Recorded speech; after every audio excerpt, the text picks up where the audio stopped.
You're listening to the Biz Babes with Soul podcast with your host, Melody Spencer, a show where female entrepreneurs get radically honest about life and business. Today's episode is sponsored by Swiftly Social Digital Marketing.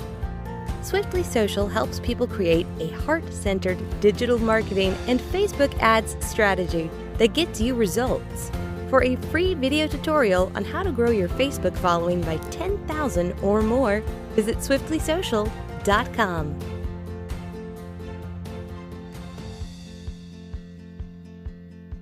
Hey guys, welcome to the Biz Babes with Soul podcast. I'm your host, Melody Spencer, and I'm so excited to have Otakara Klettke here today. So she is a former investigative reporter and now an author, and she's going to talk all about what that's like for her and her process and just get into what it's like being her. So welcome, Otakara. Thank you for having me, Melody. I'm happy to be here. Yeah, so tell us a little bit more about who you are and what you do. Okay, so I'm an indie author, so it means I write and self-publish my books, which is a beautiful and fulfilling work to do, hard at times, but definitely something that keeps me happy. And besides that, I do homeschool my daughter, so I should say I'm also a teacher to one little tween. Oh, I bet that's a whole challenge in and of itself. Yes, it can be definitely at some days, but I've been homeschooling throughout her whole life. So at this point, at least, like, things are a little more worked out, so I can focus on things. And actually, I published 2 children chapter books. Not just the little babies, but actually chapter books. So I did this as a part of the sort of a curriculum, if you will, in her education, because this way I could write a book and I could have her read it and give me back feedback and her comments and be the beta reader and actually see the whole process. So in a way, it's I was able to partially put both of these things together to kind of fit it all in the same time frame, because we all have the 24 hours per day. Yeah. So how did you get into writing and working for yourself and all that? I published my first book in just a couple of years ago, and it was for my 40th birthday. So I did not start till quite late with books. And it was when I was ending my 30s, and I spent my 30s just being stay-at-home mom. And I had a great career and great things happened before. And then I was at home with my daughter, which was wonderful. But at the same time, I'm sure that many ladies can agree that at the same time you need some sort of grown-up interaction and other things. And as she was growing up, I was feeling that there is a little more I can do. And I live up in a small rural town, and with having all my education in Europe and really having no education here in America when I was here, so there was not much. I didn't feel like there was much opportunity. So I was looking at something that I could stay at home and be with my daughter and keep homeschooling. And I always wanted to write a book. So that was my biggest dream. Since I was a child, when I was a little girl, I wanted to be an author. So it was something that was dormant in my life throughout my life. And when I moved to States, I still kept thinking about writing a book, but never felt good enough, that my English wouldn't be good enough, because I came from Czech Republic. English is my second language, so I didn't feel like I would be able to pull it off. But as my 40th birthday was going to approach in 2016, so on a New Year's Eve of 2015, I decided I will write a book for my own birthday, and it will be my present to myself to turn the decade into something else. And so I did. And so this is kind of how it started. So I wrote, I published, I self-published the book, and I was really lucky that the book became really successful right away, and it actually was able to give me a full-time income. And so I took another month to learn how to publish. I first published the ebook, then I learned how to publish the paperback and the audiobook and how to market these things. So that all kind of came later. I was really lucky that my book was like successful enough that I was excited about it, and people were excited about it, and it kind of changed the game for me over that course of that year. And I decided to stick with writing, and it was something that fulfills me, and I love the process, love seeing the book to come alive, and I would highly recommend anyone to give it a shot. Wow, that's really inspiring, because I've always wanted to write a book, but I don't know if you're like this, but I'm so self-critical of what I write. I'll go back and rewrite a sentence over and over again. And part of me thinks nobody wants to read what I have to write. Like, there's so many books, there's no point in doing this. So I've never done it because I keep stopping myself. But I love that you just went for it and you just did it. You know, I love that you brought this up, because this is something that happens to every single author, everyone, even the best of them. So the one thing that, like, if you think this and have these thoughts in your head, think that everyone has it. Like, the moment I published my book, I rewritten and reread it so many times, I have zero idea whether the book is good. Like, I honestly, till this day, I cannot judge any of my books personally. So you just got to let that go. And one big thing, in order for me to be able to proceed with this whole thing, was that I had to give myself I gave myself a permission to suck. I literally went to the mirror and I made out loud to the mirror promise to my book. And I said, I will do my best. I will give it my best. I know I'm not going to write the best, because English is not my first language. I know I'm going to screw up all the way. But if you the muse of the book, stick with me and stay and allow me to finish, I promise I will bring you to the end. And it was so empowering that I swear after I did this, I tripled my outcome of like everything, like of the work and the whole process went. But it was a hard, and it always is. And whenever you think about a book and you see the book and you think that, oh, I probably couldn't write something like this, or anyone, if it's important to think that, to know that book has been edited and reviewed so many times. It's never what you write. Matter of fact, we say that if you write your rough draft supposed to suck. It's not supposed to be any good.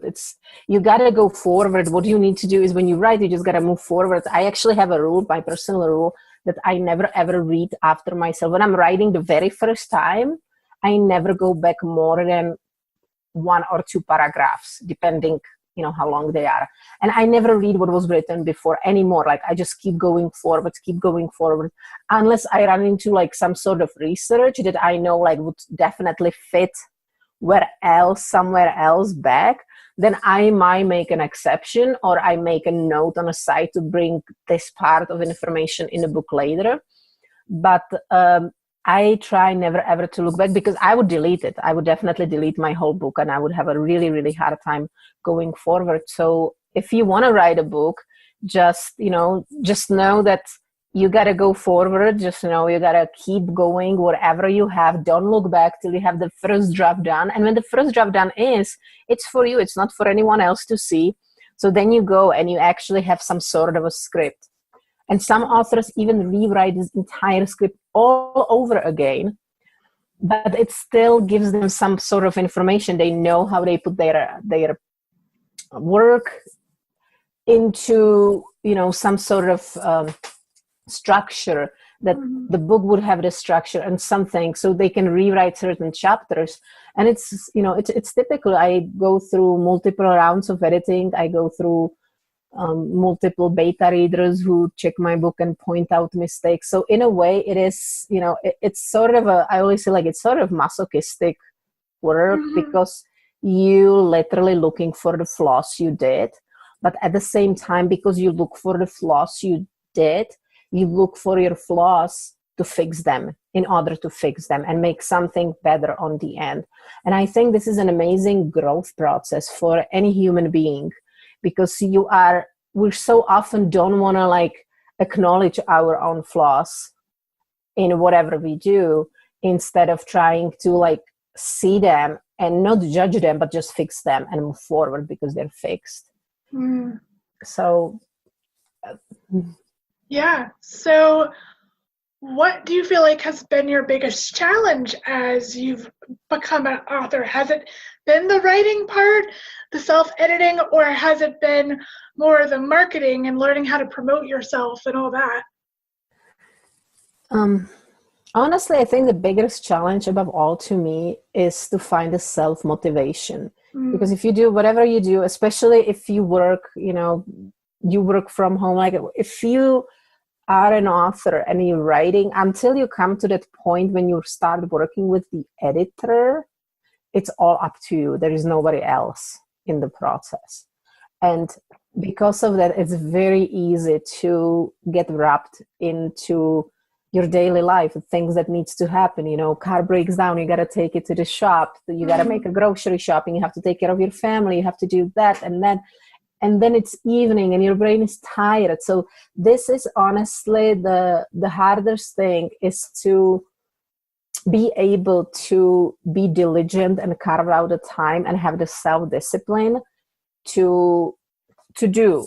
And even when I work further on, and I love this, it's something that is challenging to me, but at the same time, it's my favorite thing about producing a book, because even when I work with the editor, and even when I work with the formatter, with my children's books, with the illustrator, when I work with the narrator, basically everybody, I hire them, so they are on a timeline, but I'm not obligated that much on a timeline back to them, because it's my book, it's my project. So again, I am not so bound with time structure. And this is, I would say, this is the hardest thing of all to do. And the second hardest thing is going through the editing. It's not just the self-editing, it's working with the editor, like basically really looking for these flaws. But by now I seek them. I'm still not at the phase that I know some authors who say like editing is my favorite part about a book. Definitely not with me, but I'm good enough to understand, to be able to separate myself from it. And now it's not like my flaw. I should not take it personally, although it still feels like, I always say like, it feels like somebody just skins you out alive and you have to regrow new skin. And that's how the editing process kind of feels. But every time you come out of it, it feels like you come out stronger, better, more full of a human being, of being able to do anything in life. So. Wow. Yeah, you've given me a lot to think about being an author. So what do you feel like helps you get that motivation? Do you have any sort of like set routine that helps you get into the flow and start writing, or just start your day on the right foot? Or what does that look like for you? I was, with my first book, I was much better. I have to say now it's harder, because now besides of like just having the one single book to focus on, I have 3 other books that constantly need some sort of marketing, promotions, and being out there. So I have to tend to more things besides of just one, besides of just writing one book. But I try to address, if I am in a process of writing or editing, especially writing, I try to do it the very first thing in the morning.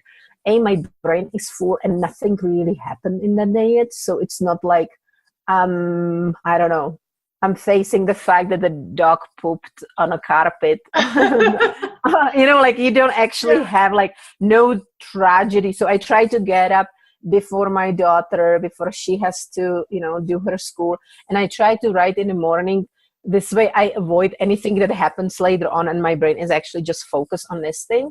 Plus the brain is the fullest. The downside of it is that I am a very much a night owl kind of person. So sometimes it's very hard to do that. And so I have to take naps in the afternoon, or I try to take naps and do it this way. However, when I work like with editors or formatting, that is kind of something throughout the day. And I have I have a board where I write what I have to do that day. I try to have a morning routine. And I do try to work in the morning. Like I said, it does not always work at best, but I do have, at the evening when I go to bed, I write down what I want to start my day with and what I want to accomplish the next day. So I don't get up in the morning going like, oh, I'm overwhelmed. Like there is all this, but what needs to be done first? And somehow it actually feels that at the evening, I don't always accomplish everything. So I know at the evening, like what is really burning me the most. And I know it by the end of the day. So that I write on my whiteboard here. So it's waiting here for me. And if it's really hard, I actually write myself a message, like a little message to myself that I leave on a calendar. So when I get up in the morning, I'll go like, thank you for getting up early. I know you're tired, but let's do this. I love that. I love that you're so motivational to yourself. I think a lot of us kind of forget to do that we're always motivating our spouses or our kids or whatever, but we don't take the time to give ourselves love. So I really like that you do that, because I do that for myself too. It really helps. It really does. It really does. Oh, and I should not forget that I have multiple different accountability partners. I have good. Many different accountabilities, and I try not to have like many goals with too many of them. So like I have like somebody, I would have like, okay, this is the one single task that like I have some other authors, or they could be from, different things, but each of them, it's like has their niche for me to be accountable for. So I try to stick to, because I don't talk to everybody every single day, but within like, let's say a week or something, I'll try to say like, okay, this is my goal. What's your goal? And let's just help each other to stick to it. Yeah, that's so important. Though I'll be honest, sometimes I'm the one that gets busy and then forgets to check in with people, but that's life. Mm-hmm. So tell me about your first book. I'm so interested to hear about the self-healing mechanism. What is that, and how did that come about? Okay, so my first book, it's called Hear Your Body Whisper, How to Unlock Your Self-Healing Mechanism. And it is, throughout all the years when I thought of writing a book, this was one book that I always thought like I should, or the subject of the book I should write about. Because when I was a child, I had a kind of a sickish childhood. I had way too many problems with my organs, with different organs. And so I was pretty much always ill, or always under some sort of blanket of like supervision. I had to have a very special diet. I couldn't get tired. I couldn't carry heavy stuff. I never attended PE classes because they would make me like breathe heavy, and I couldn't breathe heavy. And so there was a lot of things I kind of I grew up with. And as I was growing up as a child, unfortunately, instead of all these things getting better, they were getting worse. It like seemed like, at the 5th grade, my liver gave out. So I had like things they were adding on. And then when I was in a high school, I had some women's problems, because they basically, and it like turned out that I was supposed to be born out of twins, but the one egg like kind of went inside the other. And it's like starts growing when you hit the puberty, and starts, the hormones start kicking. Then so it's kind of creates this hardened cyst inside you. So then I had to get a surgery with that. And that had like because I had other issues that caused other issues. So it was like things started piling and piling. And as I was growing up, instead of like maybe easing up, it was just like new challenge, just add on, and new challenge, add on. And so I didn't feel, it was not like I was depressed. I think my parents or my mom was much more felt worse about it than me as a child who was living it. But it was a different childhood for sure. Like there were years I would spend over 80% out of school because I just was constantly either home ill or in a hospital. And so I didn't have like school friends. I really don't have, much recollection on any of my school years because I was barely ever there. Then when I grew up, I really throughout the teenage years later on, I wanted to rebel, and I rebelled a bit against the parents and the doctors, and I did not want to be constantly told like what I was able to do or not able to do. And I really wanted to travel. It was also the time when communism fell and we started to be able to travel. So there was this political kind of background to it, that politically borders opened. And I really wanted to, but because of my poor health, it was like something that was always questioning, that even if I was healthy, there was never like any guarantee that I would not eat some food that wouldn't make me completely sick, or something that there would be like something bad, or I would not encounter some situation that would just, drop me. So, but I really wanted to travel. So I started traveling, just making these smaller trips abroad.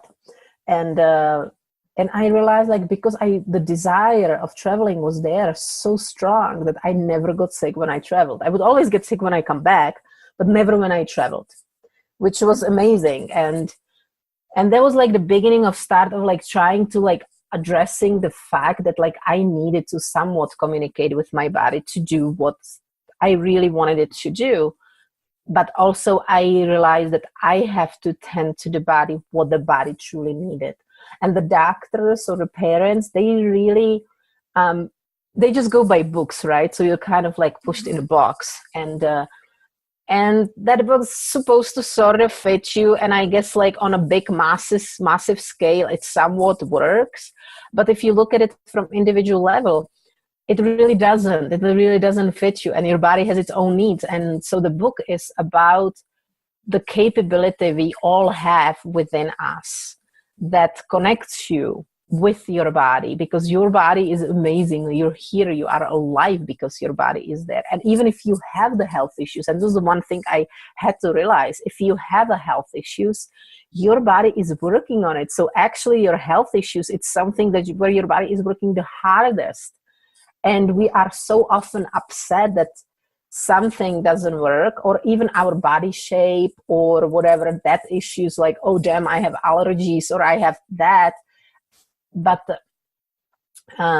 we don't realize that our body really actually is working right at that problem more than anywhere else. And that's where the body really needs a lot of love, a lot of our love. So the book is about connecting and bringing this love together, bringing our capability of loving the body the way it deserves, because then the body loves you back and heals you and heals the problem, most of the problems on its own. So by the time I hit 30, I dropped all of my problems. I was a personal trainer. That was even before I was 30. So like from not being able to ever attend PE class when I was like 27, I think, I was a personal trainer at a gym, and I was able to work out harder than anyone I knew. And my body was in a great shape, and nobody would ever tell that I ever had any kind of health issues. So wow, that's what's the book about. That's crazy. That's so interesting. I want to read it now. And I'm sure everybody who's listening will want to read it too, because that's incredible that you had to struggle through all of those health issues and all that just stress and probably depression, I'm guessing, because when you can't do anything, that's not going to make you happy. That's incredible that you were able to persevere through that and actually have the amazing life that you have now. So that's great. Awesome. It's a good thing to be able to, I think we often, when it comes to our body, we often approach it just like you said about, like when I said, like I write myself my own notes, like thank you for getting up, like you rock. And like I would write it at evening because like I know in the morning I'm going to be groggy and not want to get up. And this is something that we are often like easier and nicer to our children and spouses. So this book really like, I talk a lot about the microbiome we have in our body, all the microorganisms that live throughout. And so there is a very much there in the book is a path of teaching how do you truly love yourself in that way, in a completely unconditional way, because I separate the body from the mind, or the soul, and I separate it not just in some sort of like philosophical way. I separate it in a way that they are these microorganisms that are real, that's there are trillions, hundreds of trillions of them who are there, and you are basically a boss of them, but you need to be a good assertive leader and take care of them. But one of the reviewer, I love that, she said that I basically wrote a love letter to the body. And so it is about changing the perspective. And once you change this path of perspective of your body, you change the way you approach it and the way the body reacts back to you. And then you actually can do it. Then you can be loving to your body and your body's loving back to you. And then you can, bring it out into other aspects of your life. Yeah, that's incredible. So if anybody wants to learn more about you and your upcoming projects and gets your books, where can they find more information about you? Well, if you put my name in Amazon search bar, you will definitely see my books right away. But if you want to connect more, you can find me on my website, which is www.otakaraklettke.com. It's just my name.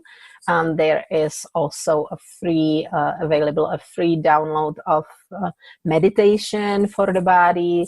There is also a free little children's book, not a grown-ups book. It's a dog's guide to humans. It's a funny book. So, I love that. Yeah, it's just a fun book. So there are like some easy freebies, and then there is a way to contact me right there. So at otakarakletsky.com. Wonderful. Well, Otakara, this has been an amazing conversation. You're so fascinating. And I hope that everybody gets as much out of it as I did. So thank you so much again for being here. Thank you, Melody, so much for having me. It was a pleasure talking to you. All right. Until next time, guys. Thanks. Bye.